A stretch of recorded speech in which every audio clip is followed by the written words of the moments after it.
16 सोमवार व्रत की कथा। एक बार भगवान भोलेनाथ और माता पार्वती जी मृत्युलोक घूमने की इच्छा से मृत्युलोक में आए। यहाँ माता पार्वती व भगवान शंकर जी मृत्युलोक में घूमते घूमते विदर्भ देश के अंतर्गत अमरावती नामक नगरी में पहुँचे, जो कि बहुत सुंदर थी।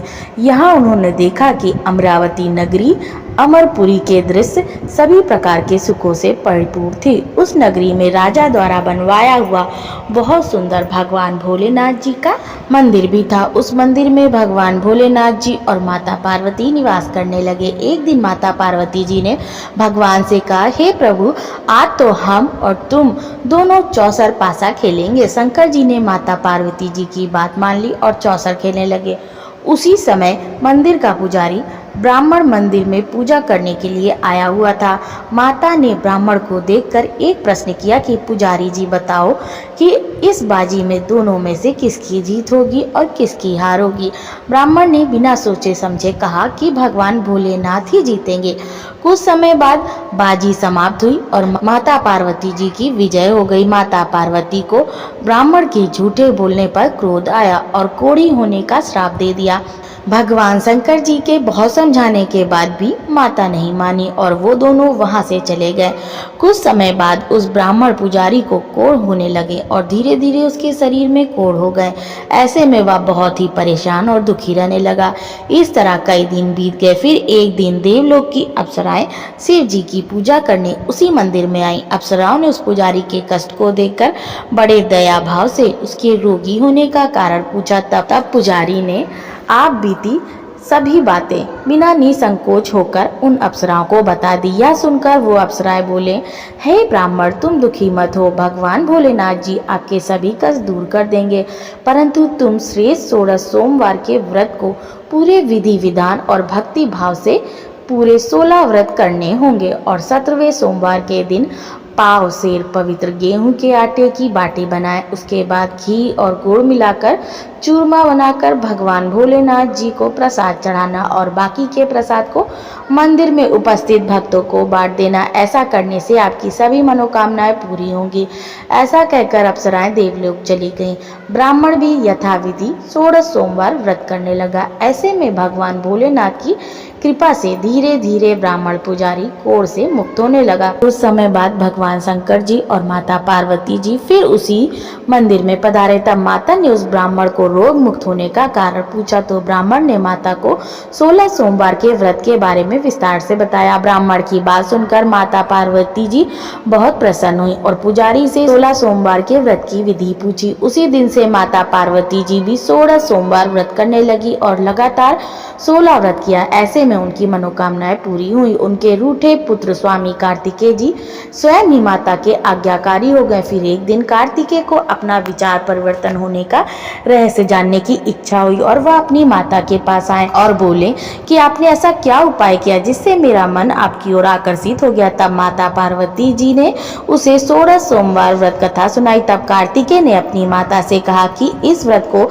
मैं भी करूंगा, क्योंकि मेरा प्रिय मित्र ब्राह्मण दुखी दिल से परदेश गया है, हमें उससे मिलने की बहुत इच्छा होती है। फिर कार्तिकेय जी ने भी 16 सोमवार के व्रत पूरे विधि विधान से किए और उनकी भी इच्छा पूर्ण हो गई। उन्हें अपना प्रिय मित्र मिल गया। तब उसके मित्र ने इस आकस्मिक मिलन का भेद कार्तिकेय जी से पूछा तो वो बोले, हे मित्र, हमने तुम्हारे मिलने की इच्छा करके 16 सोमवार के व्रत किए थे।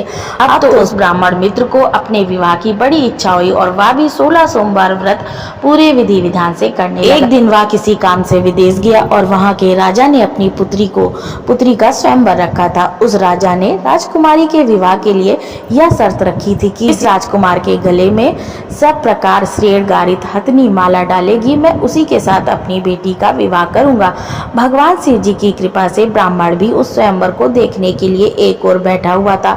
उसी समय हथनी वहां पर आई और उस ब्राह्मण के गले में जयमाला डाल दी। इस तरह राजा की प्रतिज्ञा के अनुसार बड़ी धूमधाम के साथ अपनी पुत्री का विवाह उस ब्राह्मण के साथ पूरे विधि विधान से कर दिया गया और बहुत सारा धन देकर सम्मान पूर्वक संतुष्ट किया गया और वो दोनों सुखपूर्वक रहने लगे। एक दिन उस राजकुमारी ने अपनी पति से पूछा कि हे प्राणनाथ, आपने ऐसा कौन सा पुण्य किया जो हथिनी ने सभी राजकुमारों को छोड़कर आपके गले में जयमाला डाली। अब ब्राह्मण बोला, हे प्राण प्रिय, मैंने अपने मित्र कार्तिकेय जी के कथा अनुसार 16 सोमवार का व्रत किया था, जिसके प्रभाव से मुझे तुम जैसी रूपवान पत्नी मिली है। इस व्रत की महिमा सुनकर राजकन्या को बड़ा आश्चर्य हुआ और वह भी पुत्र कामना के लिए 16 सोमवार व्रत करने लगी और भगवान भोलेनाथ से पुत्र कामना की प्राप्ति करने लगी। शिव जी की कृपा से कुछ समय बाद उसके घर में एक अति सुंदर, सुशील, धर्मात्मा और विद्वान पुत्र हुआ। वह ब्राह्मण और उसकी पत्नी दोनों उस पुत्र को पाकर बहुत ही प्रसन्न हुए और उसका लालन पालन भली प्रकार से करने लगे। जब वह लड़का बड़ा हुआ और समझदार हुआ तो एक दिन अपनी माता से प्रश्न किया कि माता, आपने ऐसा कौन सा पुण्य किया जो आपको मेरे जैसे पुत्र की प्राप्ति हुई। पुत्र की बात सुनकर उस राजकुमारी ने अपने द्वारा किए गए 16 सोमवार व्रत की कथा और पूरे नियमों के बारे में उसे बताया। उस लड़के ने इस व्रत को सब तरह से मनोरथ पूर्ण करने वाला सुनकर उसके मन में राज्य अधिकार की पाने की इच्छा हुई। उस लड़के ने उसी दिन भगवान शिव जी को प्रसन्न करने के लिए 16 सोमवार के व्रत पूरे नियमों से करने लगा। एक दिन दूसरे देश के राजा के दूत ने आकर उसको उनकी राजकुमारी के लिए चुना और उसे अपने साथ ले आए और राजा ने अपनी राजकुमारी का विवाह उसके साथ कर दिया। धीरे धीरे राजा वृद्ध हो गया और उसके लिए राज का संभालना मुश्किल हो गया। उसने अपने दामाद का राज्य तिलक कर दिया और वहां का राजा घोषित कर दिया। इस तरह ब्राह्मण पुत्र राजा बनकर भी यह व्रत करता रहा। जब 17वां सोमवार का व्रत आया तो उसने अपनी रानी से सभी सामग्रियों सहित भगवान भोलेनाथ जी के मंदिर आने को कहा, किंतु रानी मंदिर नहीं गई और उसने अपने दास दासियों को पूजा की सामग्री लेकर मंदिर भेज दिया। राजा ने पूरे विधि विधान से भगवान शिव जी की पूजा की। वह वहां से जाने लगा तो उसने सुना कि आकाशवाणी से एक आवाज आई है और उसने कहा कि हे राजा, अपनी इस रानी को राजमहल से निकाल दो, नहीं तो ये तेरा सर्वनाश कर देगी। इस वाणी को सुनकर राजा आश्चर्य में पड़ गया और उसने तुरंत मंत्रियों की बैठक बुलाई और आप बीती सुनाई। मंत्री आदि सभी बड़े विस्मय और दुख में डूब गए, क्योंकि जिस कन्या के साथ राज मिला है राजा उसी को राज से निकालने का जाल रच रहा है। यह कैसे हो सकेगा। अंत में राजा ने अपनी रानी को राजमहल से निकाल दिया। रानी दुखी हृदय से अपने भाग्य को कोसती हुई अपने राज से बाहर चली गई। बिना चप्पल के और फटे वस्त्र पहने भूखी प्यासी धीरे धीरे चलकर एक नगर में जा पहुंची। उस नगर में एक बुढ़िया रोज सूत काट कर बेचने जाती थी। रानी की करुण दशा देख बुढ़िया बोली, तू मेरे साथ चल, मेरे सूत बिकवा दे, मैं वृद्ध हूँ, भाव नहीं जानती। यह सुनकर रानी बुढ़िया के सिर से सूत की गठरी उतारकर अपने सिर पर रख ली। अचानक से आंधी आई और बुढ़िया के सभी सूत हवा में उड़ गए। बेचारी बुढ़िया बहुत पछताई और रानी से कहा कि तू दूर रहना मेरे से। अब रानी एक तेली के घर गई और काम मांगने लगी। अचानक से उस तेली के सभी मटके शिव जी के प्रकोप से चटक गए। ऐसा दशा देखकर उस तेली ने रानी को अपने घर से निकाल दिया। इस प्रकार रानी अत्यंत दुख पाती हुई एक नदी के तट पर गई तो देखा कि नदी अचानक सूख गई। उसके बाद रानी एक वन में गई। वहां जाकर उसने एक सरोवर देखा और वह पानी पीने के लिए सरोवर की सीढ़ी उतरी और अपने पानी पीने के लिए जैसे अपने हाथों को आगे बढ़ाया तो देखा कि सरोवर का पानी नील कमल के सृदृश से जल असंख्य कीड़ों में गंदा हो गया। रानी ने अपने भाग्य का दोषारोपण करते हुए उस सरोवर का जल पीकर अपनी प्यास बुझाई। आराम करने के लिए एक पेड़ की शीतल छाया में विश्राम करने के लिए लेटी तो देखा कि उस पेड़ की सभी पत्तियां झड़ गईं। ऐसे में रानी जिस पेड़ के नीचे जाती उसी पेड़ की पत्तियां अपने आप झड़ जाती।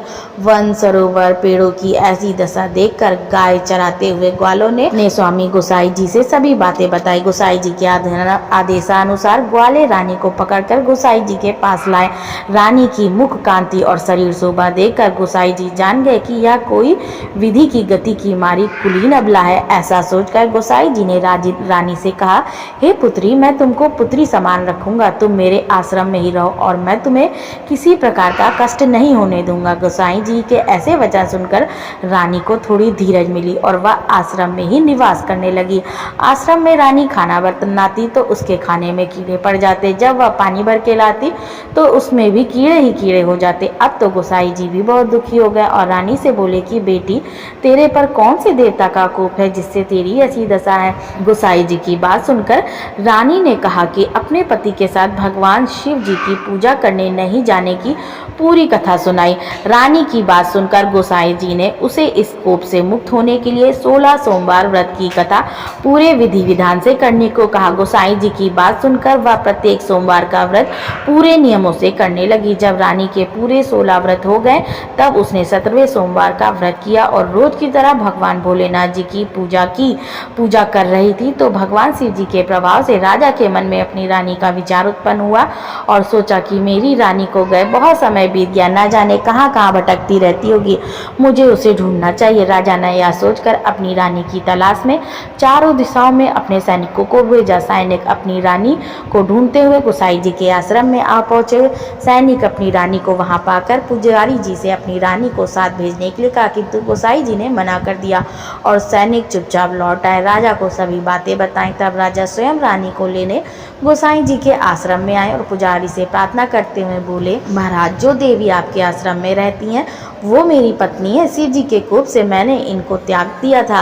अब इस पर से भगवान शिव जी का कोप शांत हो गया है, इसलिए मैं इसे लेने के लिए आया हूँ। आपकी आज्ञा हो तो मैं इसे ले जा सकता हूँ। गोसाई जी ने राजा के वचनों को सत्य समझकर रानी को राजा के साथ जाने की आज्ञा दे दी। गोसाई जी की आज्ञा पाकर रानी अपने पति के साथ अपने राज्य के लिए चल दी। रानी के आने की खबर पाकर राज्य के निवासी अनेक प्रकार के बाजे बजाने लगे। नगर के दरवाजे पर तोरण बंधनवारों से विविध विधि से नगर को सजाया। नगर में घर घर मंगल गान हुआ। पंडितों ने विविध वेद मंत्रों का उच्चारण करके अपनी रानी का स्वागत किया। इस प्रकार रानी ने अपनी राजधानी में पूरा प्रवेश किया। राजा ने अपनी रानी के आने की खुशी में ब्राह्मणों को अनेक प्रकार के दान आदि देकर संतुष्ट किया। याचकों को धन्य धान्य दिया और पूरी नगरी में जगह जगह सदा व्रत खुलवाए जहां भूखों और गरीबों को खाना मिले। इस प्रकार राजा रानी भगवान भोलेनाथ जी की कृपा से सभी प्रकार के सुख भोगते हुए 16 सोमवार व्रत की कथा करते रहे। अंत समय में अनेक प्रकार के सुख भोगते हुए शिवपुरी को पधारे। इसी कारण कहते हैं कि जो भी मनुष्य भगवान भोलेनाथ जी की भक्ति मन वचन कर्म द्वारा 16 सोमवार के व्रत पूरी विधान से करेगा वह इस मृत्यु लोक से समस्त सुख भोग कर अंत में भगवान के चरणों को प्राप्त करेगा और इस व्रत को करने से सबके मनोरथ भी पूर्ण होते हैं। जय भोलेनाथ।